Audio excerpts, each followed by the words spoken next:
আমি নিম পাতা গুঁড়া করছি। আগে ভালো করে শুকিয়ে নিছি নিম পাতাটা। আমি ব্লেন্ডারে এখন গুঁড়া করছি। এইটা আমি ডিব্বেতে রেখে দিব।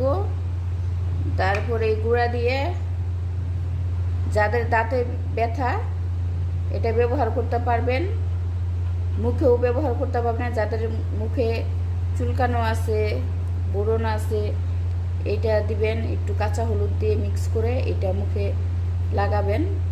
1-2 ঘন্টা রাখবেন মুখে, তারপর ধুয়ে ফেলবেন। অনেক সুন্দর নিম পাতা। আমি ভালো করে ধুয়ে তারপরে শুকাই নিছি। এই যে এখন আমি ব্লেন্ডারে এটা ব্লেন্ডার করলাম। আমি এখন রেখে দিব।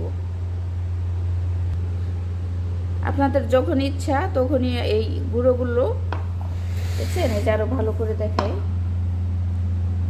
এই যে নিম পাতা গুঁড়ো করে এরকম হয়েছে। পাতাটা শুকায়ে আমি ব্লেন্ডারে গুঁড়ো করলাম। এইভাবে আপনারা গুঁড়ো করে রেখে দিবেন। দাঁতে ব্যথা হইলে দাঁত মাজবেন, এটা দিয়ে সুন্দর ব্যথা চলে যাবে। মুখে দিবেন। আর শরীরে চুলকানো থাকলে পুরো শরীরেও দিতে পারেন গোসলের সময়। যদি ভালো লাগে লাইক কমেন্ট করবেন, পাশে থাকবেন, জানাবেন কেমন লাগলো।